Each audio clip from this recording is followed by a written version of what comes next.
नमस्कार साथीहरु, आज म यस भिडियोमा एउटा ल्यान्डिङ पेज डिजाइन गर्न गएको छु। कृपया यो भिडियो अन्त्यसम्म हेर्दिनु होला र यो च्यानललाई सब्स्क्राइब गर्नुभएको छैन भने कृपया सब्स्क्राइब गरी यो च्यानललाई सपोर्ट गरिदिनु होला। ल लागौँ अब सिधै भिडियोतर्फ कन्ट्रोल एन बाट। कन्ट्रोल एन गरेपछि 280/720 क्रिएट गरे। ओके। त्यसपछि यहाँ रेक्टेंगल टुलले सल्लक सिलेक्ट गरे। यहाँबाट म यसलाई यहाँबाट जुन लेयर्स प्यानल छ यहाँबाट ग्रेडियन्ट ओभरले गरे। ग्रेडियन्ट ओभरले गरेपछि यो अप्सन धेरै आउँछ। यहाँबाट अब विभिन्न प्रकारको तपाई ग्रेडियन्टहरु युज गर्न सक्नुहुन्छ। अहिलेको लागि म यो यसरी एउटा सिलेक्ट गर्छु। ओके। त्यसपछि यसलाई म डाइरेक्सन चेन्ज गरिदिन्छु। यसरी गरिदिन्छु। यसरी गरिसकेपछि यसको स्केल यसरी एरेन्ज गर्छु। यसरी गर्नु भने बडो घटबड हुन्छ। यसरी बनाउँछु। ओके ओके भेटिरहेको छैन मलाई टिक्क। त्यसपछि म यहाँबाट सल्लक सिलेक्ट गर्छु। फेरि रेक्टेंगल टुल र यहाँबाट फेरि म एउटा यो कलर लिन्छु। यो कलर भन्दा नि यो कलर लिन्छु। यहाँ कलर दिएपछि यहाँ सल्लक यसरी म यसलाई यसरी चेन्ज गरिदिन्छु। इन्टर गर्छु। यहाँबाट यसरी यसलाई घुमाउँछु। यसरी घुमाइसकेपछि यसलाई यसरी सानो पार्छु। शिफ्ट थिच्छु। यसरी इन्टर गर्छु र यसलाई अल्ट थिच्दै विभिन्न अरु शेप्सहरु बनाउँछु यसरी, ताकि विभिन्न भेरिएसन्सहरु देखियोस्। सानो गर्छु यसलाई। यसलाई पनि सानो गर्छु। इन्टर। यसलाई ठुलो गर्छु। इन्टर। अझै यसलाई अल्ट थिचेर यसरी गर्छु। कलरहरु चेन्ज गर्दै जान्छु। लेयर्स प्यानल जान्छु। यहाँ चेन्ज गर्छु।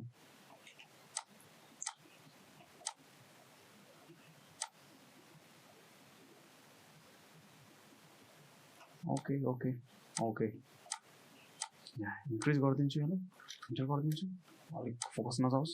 ठिक्कको अल्ट यसरी सानो गर्छु। इन्टर।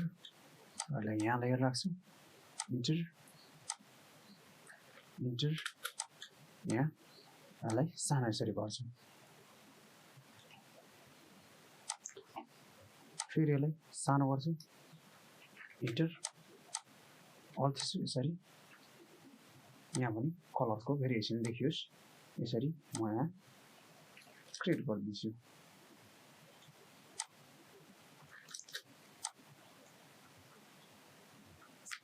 यसरी भइसकेपछि अब म इमेज ल्याउँदैछु। यसरी ल्याइसकेपछि म यसलाई इमेज ल्याइसकेको छु र यसरी इन्टर गर्छु र यसलाई चाहिँ म हल्का यसको मुनि ड्रप स्याडो क्रिएट गर्छु। ब्रस टुल लिन्छु। ब्रस टुल लिएपछि यहाँबाट ब्ल्याक कलर सिलेक्ट गर्छु। ओके गर्छु। कन्ट्रोल शिफ्ट एन गर्छु। नयाँ लेयर क्रिएट गर्छु। ओके गर्छु र मोबाइल भन्दा मुनि राखिदिन्छु। ठिक छ। त्यसपछि यसको ब्रस साइज इन्क्रिज गरेर यसरी एप्लाई गरिदिन्छु। अझै मलाई चाहिएको छ यसको ट्रान्सपेरेन्सी र यो बढाइदिन्छु। यो हाम्रो ओपेसिटी ट्रान्सपेरेन्सी घटेको छ। यसरी बढाएर यसरी दलिदिन्छु। यसरी दलिसकेपछि तपाईले हेर्न सक्नुहुन्छ हल्का यो अब आफै अटोमेटिक देखिन थालेको छ। यसरी इन्टर गर्छु।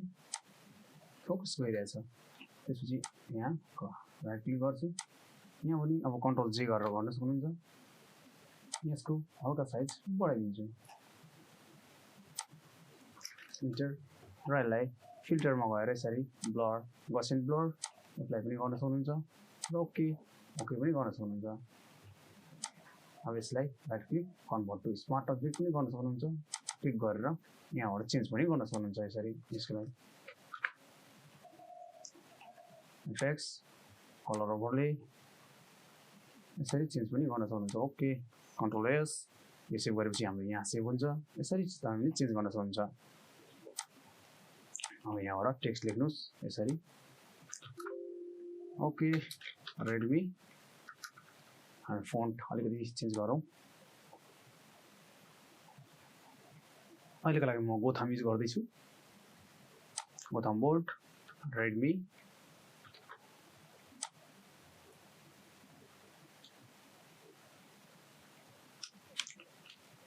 Redmi 6 control A control T यहाँबाट यसरी चेन्ज गरिदिनु होला रेडमी एस रेडमी 6 यहाँबाट एस अर्को गरे टी गरे best phone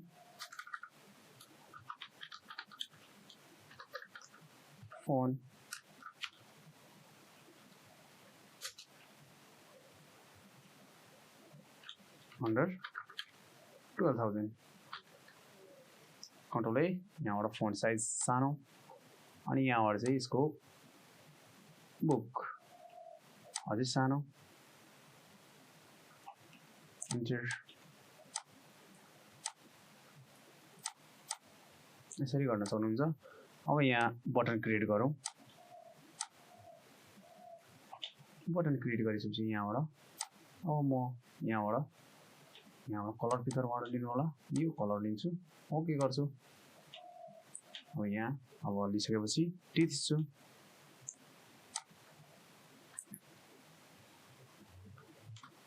view more control A font size bold font size small click गर्नु होला अल थिचेर जुम इन गरेँ यहाँबाट म एडजस्ट गरिदिएँ र यहाँबाट एउटा मलाई एलिमेन्ट्स थपिदिनु मन लाग्यो यहाँ रेक्टेङ्गल सिम्पली यसरी एउटा थपिदिएँ जुन चाहिँ म वाइट गरिदिँदैछु अहिलेको लागि ओके ओके फेरि यसमा अझै कति म ड्रप स्याडो हालिदिएँ एफेक्ट्सबाट जाउँ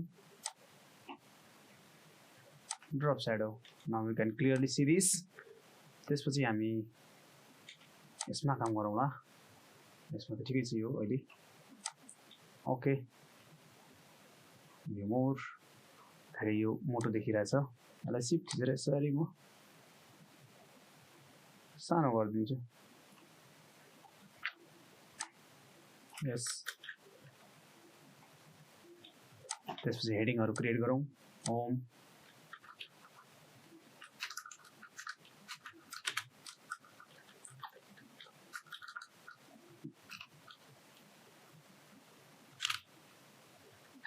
so you home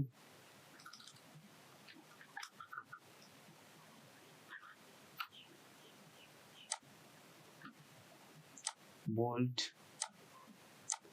अहिलेको लागि गोथाम हाम्रो Gotham font yes Gotham pretty much better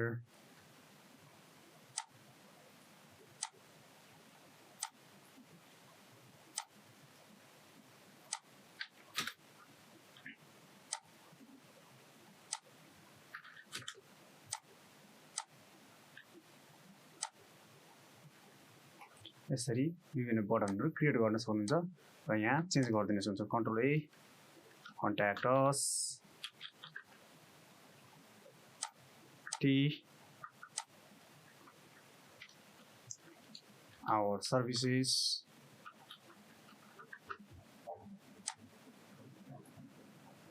enter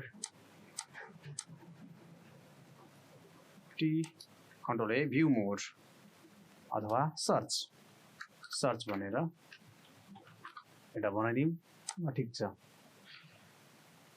अब यहाँ यसरी हामी क्रिएट गर्न सक्छौँ एउटा एकदमै राम्रो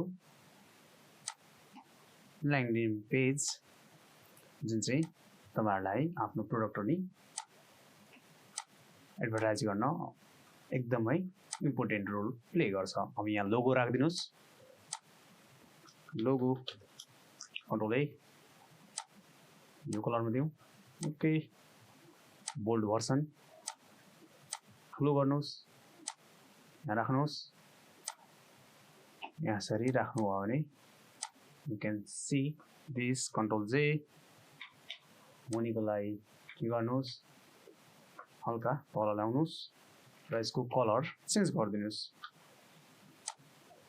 टु धेरै पनि गर्न सक्नुहुन्छ डिप ओके ब्ल्याकमा गरिदिउँ ओके यसरी भेरिएसन देखा पर्छ मुभ टुल यसरी तपाईले आफ्नो एउटा ल्यान्डिङ पेज इजिली तरिकाले एडोब फोटोसबाट तयार गर्न सक्नुहुन्छ। यो भिडियो तपाईहरुलाई कस्तो लाग्यो कृपया आफ्नो प्रतिक्रिया जनाउनुहोला र यो च्यानल सब्स्क्राइब गर्नुभएको छैन भने कृपया सब्स्क्राइब बटनमा क्लिक गरेर यो च्यानललाई सपोर्ट गरिदिनु होला। भिडियो हेर्दिनु भयो धेरै धेरै धन्यवाद।